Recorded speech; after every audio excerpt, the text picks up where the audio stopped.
Future సిటీలో రెండో రోజు తెలంగాణ రైజింగ్ గ్లోబల్ సమిట్ ప్రారంభమైంది. ప్రజాపాలన విజయోత్సవాల భాగంగా అన్ని కలెక్టరేట్లలో తెలంగాణ తల్లి విగ్రహాలను సీఎం ఆవిష్కరించారు. గ్లోబల్ సమిట్ నుంచి వర్చువల్ గా ప్రారంభించారు సీఎం.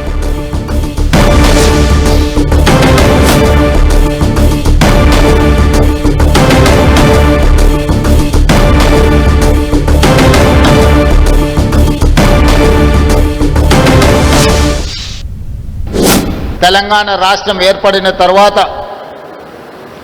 మొట్టమొదటిసారి ఏర్పడిన ప్రజాపాలన ఇందిరమ్మ రాజ్యంలో డిసెంబర్ 9కు ఉన్న ప్రాధాన్యతను గుర్తించి 60 సంవత్సరాల ప్రజల యొక్క బలమైన ఆకాంక్షను నెరవేర్చిన పర్వదినాన్ని తెలంగాణ తల్లి అవతరణ దినోత్సవంగా జరుపుకోవాలని తెలంగాణ రాష్ట్ర ప్రభుత్వం అధికారిక నిర్ణయం తీసుకొని ప్రతి సంవత్సరం డిసెంబర్ 9 నాడు తెలంగాణ తల్లి ఆవిష్కరణ ఉత్సవాలను జరుపుకుంటున్నాం.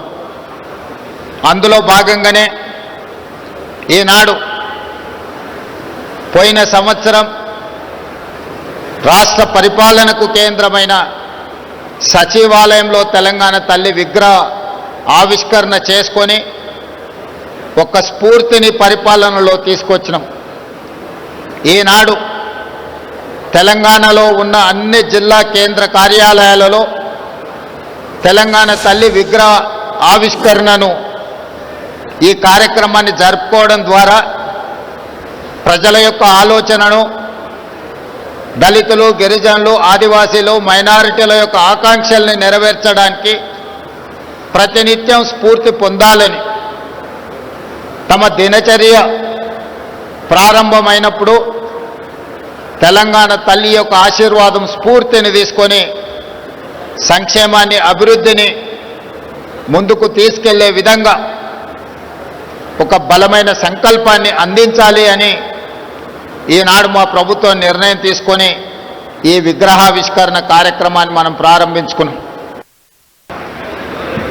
తెలంగాణ తల్లి రాష్ట్ర వ్యాప్తంగా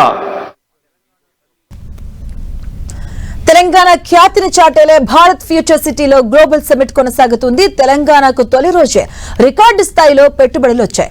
ఇక రెండో రోజు వివిధ అంశాలపై ప్యానెల్ డిస్కషన్స్ కొనసాగనున్నాయి. ఇక life sciences, Telangana Olympic gold quest, అలాగే పర్యాటకం, సంస్కృతి, వారసత్వం, $3 ట్రిలియన్ ఎకానమీ దిశగా మూలధనం పెంపుపై చర్చించనున్నారు.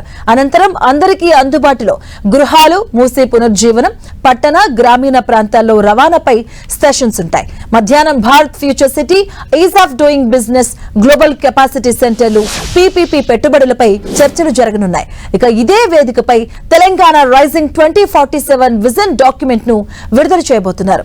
మరోవైపు గ్లోబల్ సమిట్ నుంచి అన్ని జిల్లాల కలెక్టరేట్లో ఏర్పాటు చేసిన తెలంగాణ తల్లి విగ్రహాలను ఆవిష్కరించారు సీఎం రేవంత్ రెడ్డి వర్చువల్ గా. అలాగే ఇవాళ 20 సమావేశాల్లో సీఎం రేవంత్ పాల్గొనబోతున్నారు. Education, tourism, life sciences, food processing, automobiles, electronics, artificial intelligence పై డిస్కషన్స్ కొనసాగబోతున్నాయి. ఇక వివిధ రంగాల పరిశ్రమల ప్రతినిధులతో రాష్ట్ర సర్కార్ చర్చలు జరపనుంది. పలు సంస్థలతో తెలంగాణ సర్కార్ అవగాహన ఒప్పందాలు కుదుర్చుకోబోతుంది. సాయంత్రం ఆనంద్ మహీంద్రాతో సీఎం రేవంత్ రెడ్డి భేటీ కాబోతున్నారు. గ్రీన్ వెహికల్స్, రూరల్ ఎంటర్ప్రైజెస్ రంగాల్లో పెట్టుబడులపై చర్చించబోతున్నారు. ఇవాళ ముందుగా ఉదయం 10 నుంచి 11:30 వరకు genome valley and beyond accelerating innovation in life sciences పై చర్చ జరగబోతుంది. తెలంగాణ ఒలింపిక్ గోల్డ్ క్వెస్ట్, అలాగే తెలంగాణ అనుభవాలు, వారసత్వం, సంస్కృతి, ఫ్యూచర్ టూరిజం పై సమాలోచనలు చేయనున్నారు. ఇక $3 ట్రిలియన్ ఎకానమీ దిశగా మూలధనం పెంపు, ఉత్పాదకతపై చర్చ జరగనుంది.